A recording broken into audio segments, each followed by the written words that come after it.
ओम नमो भगवते वासुदेवाय। आप सबका प्रभु शरण में बहुत बहुत स्वागत है। भारतीय संवत्सर का 11वां चंद्रमास और 10वां सौर मास माघ कहलाता है। इस महीने में मगा नक्षत्र युक्त पूर्णिमा होने से इसका नाम माघ पड़ा। धार्मिक दृष्टिकोण से इस मास का बहुत अधिक महत्व है।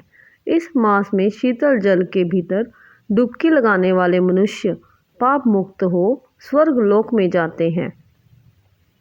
इस मास के महात्म्य का वर्णन करते हुए कहा गया है कि पूजा करने से भी भगवान श्री हरि को उतनी प्रसन्नता नहीं होती जितनी कि माघ महीने में स्नान मात्र से होती है। इसलिए सभी पापों से मुक्ति और भगवान वासुदेव की प्राप्ति प्राप्त करने के लिए प्रत्येक मनुष्य को माघ स्नान करना चाहिए। आइए सुनते हैं आगे माघ मास महात्म्य 7वां अध्याय। चित्रगुप्त ने उन दोनों के कर्मों की आलोचना करके दूतों से कहा कि बड़े भाई कुंडल को घोर नरक में डालो और दूसरे भाई विकुंडल को स्वर्ग में ले जाओ जहाँ उत्तम भोग है। तब एक दूत तो कुंडल को नरक में फेंकने के लिए ले गया और दूसरा दूत बड़ी नम्रता से कहने लगा कि हे विकुंडल, चलो तुम अच्छे कर्मों से स्वर्ग को प्राप्त होकर अनेक प्रकार के भोगों को भोगो। तब विकुंडल बड़े विस्मय के साथ मन में संशय धार कर दूत से कहने लगा कि हे यमदूत, मेरे मन में बड़ी भारी शंका उत्पन्न हो गई है, अतएव मैं तुमसे कुछ पूछता हूँ। कृपा कर के मेरे प्रश्नों का उत्तर दो। हम दोनों भाई एक ही कुल में उत्पन्न हुए, एक जैसे ही कर्म करते रहे। दोनों भाइयों ने कभी कोई शुभ कार्य नहीं किया, फिर एक को नरक क्यों और दूसरे को स्वर्ग किस कारण प्राप्त हुआ? मैं अपने स्वर्ग में आने का कोई कारण नहीं देखता। तब यमदूत कहने लगा कि हे विकुंडल, माता पिता, पुत्र पत्नी, भाई बहन से सब संबंध जन्म के कारण होते हैं और जन्म कर्म को भोगने के लिए ही प्राप्त होता है।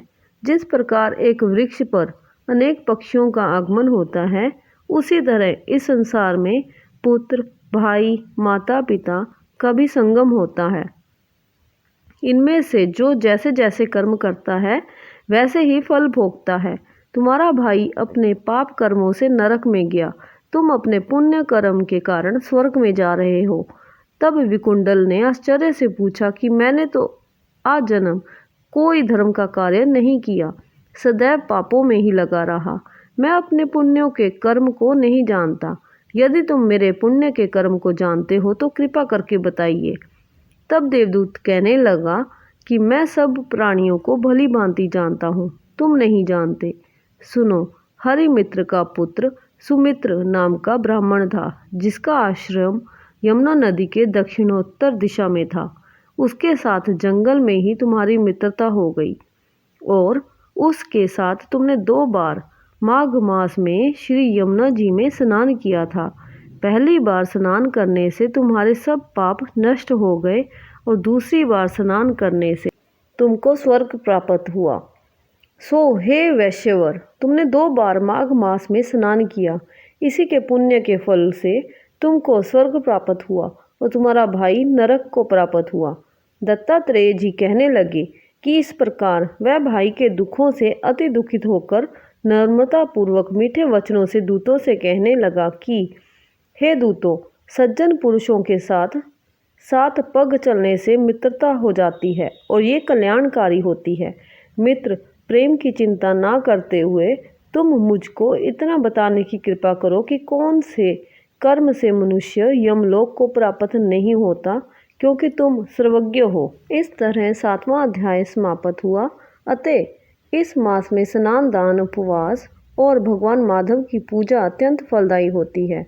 माघ मास की अमावस्या को प्रयागराज में स्नान से अनंत पुण्य प्राप्त होते हैं।